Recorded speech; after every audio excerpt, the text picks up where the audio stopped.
வணக்கம் நேயர்களே.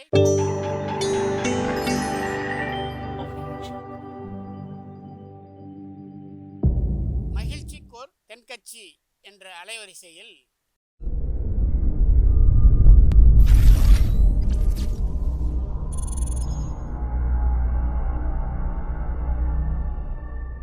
சிரிப்போம், சிந்திப்போம், செயல்படுவோம் என்ற தொடர் நிகழ்ச்சி தினமும் காலை 8 மணிக்கு யூடியூப் அலைவரிசையில் ஒளிபரப்பாகும் என்பதை மகிழ்ச்சியோடு தெரிவித்துக் கொள்கிறோம். காசி தேசத்தில் ஒரு வேடன் இருந்தானா. அவன் வழக்கம் போல் காட்டுக்கு வேட்டையாட போயிருக்கிறான். ஒரு மானுக்கு நேராக குறி பார்த்து அம்பை விட்டுருக்கான். குறி தவறி போய் அந்த அம்பு ஒரு பெரிய மரத்து மேலே போய் குத்திக்கிட்டுது. விஷந்தடவுன அம்பு.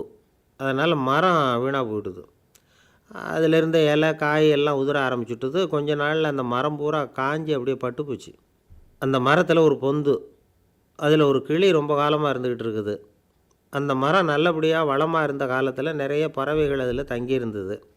மரம் காய ஆரம்பித்ததும் அந்த பறவையெல்லாம் யோசிக்க ஆரம்பிச்சிது. சரி, இனிமேல் இந்த மரம் நமக்கு சரிப்பட்டு வராது, வேறு இடம் பார்க்க வேண்டியது தான் அப்படின்னு நினச்சி ஒவ்வொன்றா பறந்து போக ஆரம்பிச்சிட்டுது. கடைசியில் தங்கி இருந்தது அந்த ஒரு கிளி மட்டும்தான். அது அந்த மரத்தை விட்டுட்டு எங்கேயும் போகிறதுக்கு பிரியப்படலை. ஏன்னா அதுக்கு அந்த மரத்து மேலே அவ்வளவு அன்பு. இறை தேடுறதுக்கு கூட அந்த கிளி வெளியே போகிறதில்ல. சாப்பிடாமல் இருந்தால் உடம்பு என்னத்துக்கு ஆகும்? கிளி ரொம்ப வாடி போயிட்டுது. சத்தம் போட்டு கத்த கூட அதால் முடியல. அந்த கிளி இப்படி நடந்துக்கிறது தேவலோகத்தில் இருந்த இந்திரனுக்கே ரொம்ப ஆச்சரியமாக இருந்துதான். நேரில் போய் அந்த கிளியை பார்த்துட்டு வந்தால் தேவையில்லைன்னு தோணிச்சு அவனுக்கு. உடனே தேவலோகத்திலேருந்து புறப்பட்டு பூலோகத்துக்கு வந்து சேர்ந்தான் இந்திரன். ஒரு சாதாரண மனுஷன் மாதிரி அந்த கிளிக்கு முன்னாடி போய் நின்னான். ஏ கிளியே, உனக்கு என்ன பைத்தியமா? இந்த மரத்தில் இலையும் இல்லை, காயும் இல்லை, கிளையெல்லாம் காஞ்சி போய் எப்போ ஒடிஞ்சு விழலாம்னு நேரம் பார்த்துக்கிட்டு இருக்குது. நீ இன்னமும் இதையே கட்டிக்கிட்டு அழுதுகிட்டு இருக்கிறிய. உன் கூட இருந்த மற்ற பறவைகள்லாம் பார்த்தியா? இதே காட்டில் உள்ள செழிப்பான மரங்களில் போய் கூடு கட்டிக்கிட்டு சுகமாக இருந்துக்கிட்டு இருக்கு. நீ மட்டும் ஏன் இப்படி கஷ்டப்படணும் அப்படின்னு கேட்டான் இந்திரன். கிளியை சும்மா சோதிக்கிறதுக்காக தான் அப்படி கேட்டிருக்கான். அந்த கிளிக்கு தவ வலிமை அதிகம். அதனால் வந்திருக்கிறது இந்திரன் தாங்கிறது அதுக்கு புரிஞ்சு போச்சு. தேவேந்திரா, நான் இந்த மரத்தில் தான் பிறந்தேன், வளர்ந்தேன். சின்ன வயசுலேருந்து என்னை வளர்த்து காப்பாற்றி ஆளாக்கினது இந்த மரம்தான். எனக்கு பசி எடுத்தப்போ பழம் கொடுத்தது இந்த மரம்தான். எனக்கு ஆபத்து வந்தப்போ அடைக்கலம் கொடுத்தது இந்த மரம்தான்.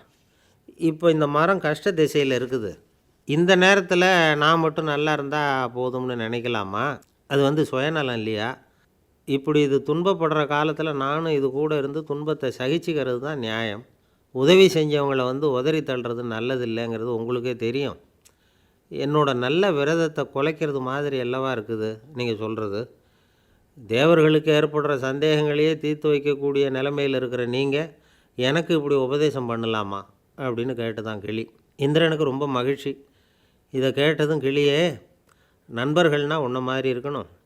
பொதுவாக ஒருத்தர் நல்லா இருக்கிறப்போ அவரை சுற்றி நிறைய பேர் இருப்பாங்க. அவர் கொஞ்சம் வீணாக போயிட்டால் அத்தனை பேரும் ஓடி போயிடுவாங்க. நீ அது மாதிரி இல்லை.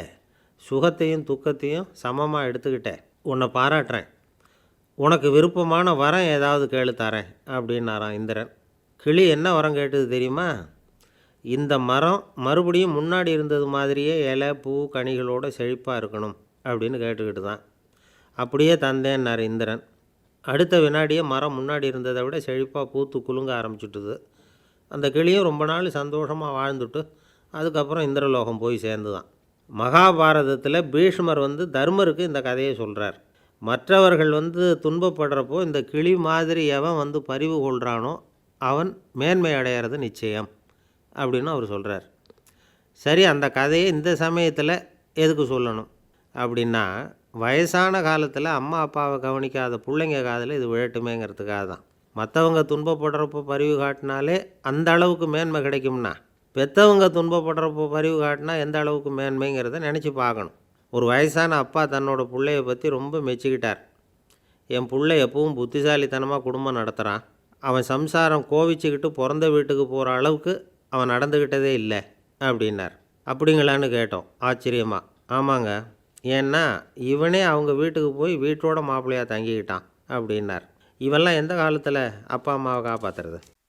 ஐயா தென்கட்சி கோ சுவாமிநாதன் அவர்களின் மகிழ்ச்சிக்கோர் தென்கட்சி தொடர் நிகழ்ச்சியினை கேட்டு பயன்பெறுங்கள்.